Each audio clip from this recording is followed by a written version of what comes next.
Okay, today we will discuss about basic electronics concept. पढ़ते हैं temperature के बारे में। Temperature, classification of temperature. जो क्लासिफिकेशन ऑफ टेम्परेचर, टेम्परेचर तीन तरीके का होता है। पहला एब्सोल्यूट टेम्परेचर, दूसरा रूम टेम्परेचर, तीसरा एम्बिएंट टेम्परेचर होता है।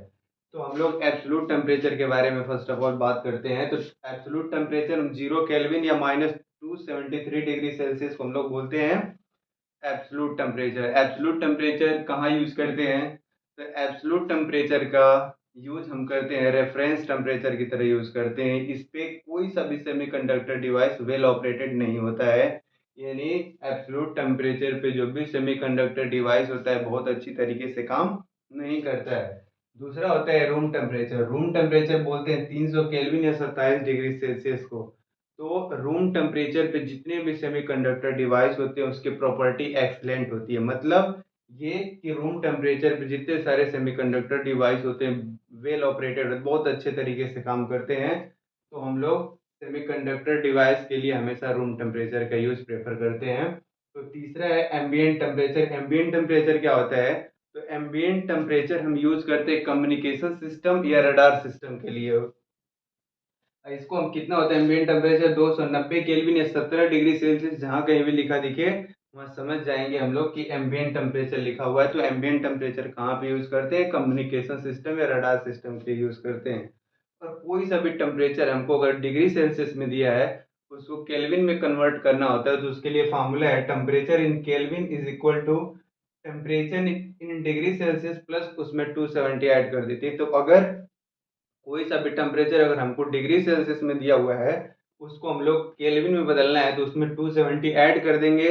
अगर कोई सा भी टेम्परेचर अगर हमको केल्विन में दिया उसमें 270 क्या कर देंगे? घटा देंगे तो हमको सेल्सियस में मिल जाएगा। जैसे हम लोग देख सकते हैं,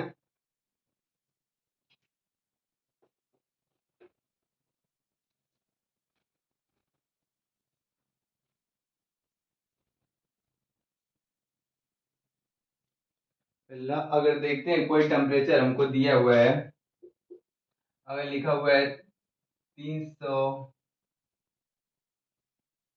केल्विन दिया हुआ है, इसको बदलना है किसमें? Change in degree Celsius, degree Celsius.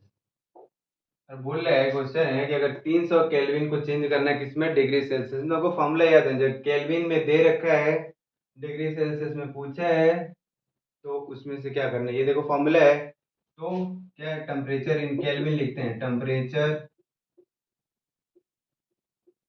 In kelvin is equal to temperature, हम शॉर्ट फॉर्म में लिखते हैं टेम्परेचर इन डिग्री सेल्सियस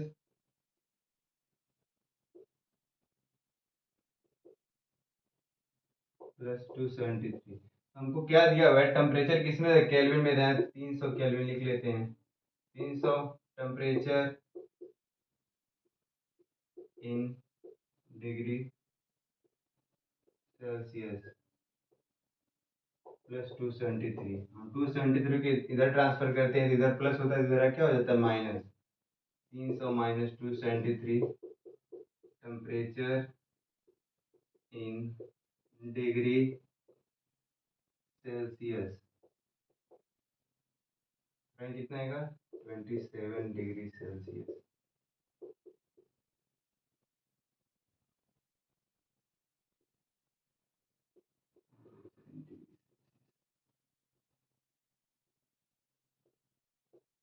तो 300 अगर केल्विन में दिया हुआ है तो अगर टेम्परेचर डिग्री में निकालेंगे तो कितना आएगा? 27 डिग्री सेल्सियस। इसी तरीके से हम लोग और भी लगा सकते हैं। क्वेश्चन है क्वेश्चन नंबर 2। अगर 30 डिग्री सेल्सियस दिया हुआ है, इसको चेंज इन केल्विन निकाल के बताए यहाँ। Question number 3, -273 degree Celsius change in kelvin, 17 degree Celsius change in kelvin. Question number 4, आप इसको अपने आप निकाल सकते हैं। ठीक है, तो आज के लिए इतना ही।